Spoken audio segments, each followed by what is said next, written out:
നമസ്കാരം, മലയാളി വാർത്തയിലേക്ക് സ്വാഗതം. മേഘാലയയിൽ ഹണിമൂണിനെതിരെ എത്തിയ നവവരൻ കൊല്ലപ്പെട്ട സംഭവത്തിൽ നിർണായകമായ മൊഴി പുറത്തുവരികയാണ്. പോലീസ് അറസ്റ്റ് ചെയ്ത നവവധു സോനം രഘുവംശിയുടെ കാമുകന്റെ മൊഴിയാണ് പുറത്തുവന്നത്. ഭർത്താവിനെ കൊല്ലണമെന്ന് മാത്രമല്ല സോനം ആവശ്യപ്പെട്ടതെന്നും എങ്ങനെ കൊലപാതകം മൂടിവെക്കണമെന്നുള്ള ആശയം കൂടി കൈമാറിയതായും കാമുകനായ രാജിന് സോനം നൽകിയ സന്ദേശത്തിലുണ്ടെന്നാണ് വ്യക്തമാകുന്നത്. ഇൻഡോർ പോലീസ് ദേശീയ മാധ്യമങ്ങളോട് വിശദമാക്കിയതനുസരിച്ച് കൊലപാതക സമയത്തെ എല്ലാ സാധ്യതകളെക്കുറിച്ചും സോനം രാജിനോട് വിശദമാക്കിയിരുന്നു. മെയ് 16-നാണ് ഞെട്ടിപ്പിക്കുന്ന ആവശ്യവുമായി കാമുകനെ ബന്ധപ്പെടുന്നത്. മോഷണത്തിനിടെ സംഭവിച്ചത് എന്ന് വരുത്തിയ ശേഷം വിധവയായാൽ കാമുകനുമായുള്ള വിവാഹത്തിന് പിതാവ് സമ്മതിക്കുമെന്നുമായിരുന്നു യുവതി വിശദീകരിച്ചത്. തെളിവുകൾ നശിപ്പിക്കാൻ ഫോൺ തകർത്ത ശേഷം കളഞ്ഞു. പരമ്പരാഗത ശൈലിയിലുള്ള വിവാഹത്തിന് ശേഷം മധുവിധുവിനെത്തിയ ദമ്പതികളിൽ വരനാണ് മേഘാലയയിൽ കൊല്ലപ്പെട്ടത്. നിർണായക വിവരങ്ങൾ ഒളിപ്പിച്ച ശേഷമാണ് സോനം കീഴടങ്ങിയത് എന്ന് രാജ് രഘുവംശിയുടെ സഹോദരൻ വിപിൻ രഘുവംശി കഴിഞ്ഞ ദിവസം ആരോപിച്ചിരുന്നു. സോനത്തിന്റെ പ്രണയബന്ധത്തെക്കുറിച്ച് കുടുംബത്തിന് അറിവുണ്ടായിരുന്നുവെന്നും സഹോദരനോട് മറച്ചുവെച്ചു എന്നുമാണ് വിപിൻ ആരോപിച്ചത്. ഇൻഡോറിൽ നിന്ന് 3 ബാല്യകാല സുഹൃത്തുക്കളാണ് കൊലപാതകം നടത്തിയത് എന്നാണ് പോലീസ് വിശദമാക്കുന്നത്.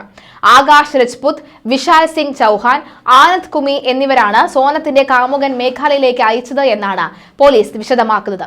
നിലവിൽ 4 പേരും പോലീസ് കസ്റ്റഡിയിലുണ്ട്.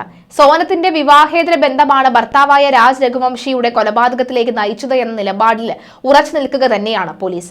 കേസിലെ സമ്മർദ്ദം അതിജീവിക്കാനാവാതെയാണ് സോനം കീഴടങ്ങിയത് എന്നും നിലവിൽ സോനം ചോദ്യം ചെയ്യലിനോട് സഹകരിക്കുന്നില്ലെന്നുമാണ് പോലീസ് വിശദമാക്കുന്നത്. ഗതാഗത രംഗത്തെ വ്യവസായിയാണ് 30-കാരനായ രാജ രഘുവംശിയും ഭാര്യ സോനവും മെയ് 20-നാണ് ഗുവാഹത്തിയിൽ എത്തിയത്. മെയ് 23-ന് ശേഷം ദമ്പതികളെ കാണാനില്ലെന്നായിരുന്നു ആദ്യം വന്ന പരാതി. ക്രിമിനൽ സംഘങ്ങൾ ഏറെ സജീവമായ സൊഹർ റിമിലെ ഒസാര മലനിരകൾക്ക് സമീപത്തായി ദമ്പതികൾ വാടകയ്ക്കെടുത്ത സ്കൂട്ടർ കണ്ടെത്തുകയും ചെയ്തതോടുകൂടി വലിയ രീതിയിലുള്ള തെരച്ചിലാണ് പോലീസ്, അതുപോലെ തന്നെ NDRF, അഗ്നിരക്ഷാസേന, SDRF എന്നിവർക്കൊപ്പം നടത്തിയത്. ഇതിനിടയിലാണ് ജൂൺ 3-ന് രാജ രഘുവംശിയുടെ മൃതദേഹം പോലീസ് ഡ്രോൺ പരിശോധനയിൽ കണ്ടെത്തിയത്.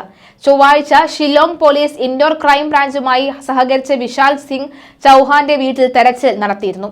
കൊലപാതക ദിവസം വിശാൽ ധരിച്ചിരുന്ന വസ്ത്രങ്ങൾ കണ്ടെത്തുകയും ചെയ്തു എന്ന് പോലീസ് വിശദമാക്കി. 2 വർഷം മുമ്പ് ജോലിസ്ഥലത്ത് വെച്ചാണ് സോനം രഘുവംശിയും രാജ് കുശാൽഹയും പരിചയപ്പെടുന്നത്. അന്ന് സോനത്തിന് 23 വയസ്സും രാജിന് 18 വയസ്സും മാത്രമായിരുന്നു പ്രായം. 2023-ലാണ് സോനം രഘുവംശി സഹോദരന്റെ സ്ഥാപനത്തിൽ HR വിഭാഗത്തിൽ ജോലിക്കെത്തുന്നത്. ഈ സമയം കമ്പനിയിൽ ബില്ലിംഗ് വിഭാഗത്തിൽ സൂപ്പർവൈസറായിരുന്നു രാജ് കുശ്വ. ജോലിസ്ഥലത്തുള്ള ഇരുവരുടെയും പരിചയം പതുക്കെ പ്രണയമായി വളരുകയായിരുന്നു. പക്ഷേ പരസ്യമായി ശൃംഗരിക്കാനോ ആളുകൾക്ക് സംശയം തോന്നുന്ന വിധം സംസാരിക്കാനോ ഇരുവരും തയ്യാറായിരുന്നില്ല. തന്നേക്കാൾ 5 വയസ്സ് കൂടുതലുള്ള സോനത്തെ ചേച്ചി എന്നാണ് രാജ് കുശ്വാഹ മറ്റുള്ളവർക്കിടയിൽ അഭിസംബോധന ചെയ്തിരുന്നത്.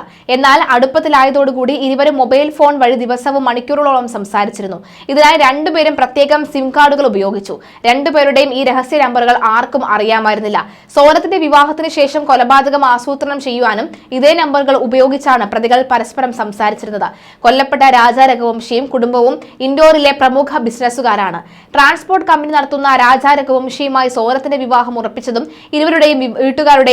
ഇരുവരുടെയും സമ്മതപ്രകാരം തന്നെയാണ്. തുടർന്ന് കഴിഞ്ഞ മെയ് 11-ന് ആഡംബരമായി നടന്ന വിവാഹത്തിന് ശേഷമാണ് ഈ കൊലപാതകം. എന്നാൽ വിവാഹം കഴിഞ്ഞ ഏതാനും ദിവസങ്ങൾക്കുള്ളിൽ തന്നെ ഭാര്യയ്ക്ക് തന്നെ താല്പര്യമില്ല എന്ന് രാജ രഘുവംശി അമ്മയോട് പരാതിപ്പെട്ടിരുന്നു. ഇതോടെ അമ്മ മരുമകളോട് കാര്യം തിരക്കി. എന്നാൽ ഓഫീസിലെ ജോലി തിരക്ക് കാരണമാണ് ഭർത്താവിനൊപ്പം സമയം ചിലവിടാൻ കഴിയാത്തതെന്നായിരുന്നു സോനത്തിന്റെ മറുപടി. പിന്നാലെ ഭർത്താവുമായി സോനം കൂടുതൽ സംസാരിക്കാൻ തുടങ്ങി.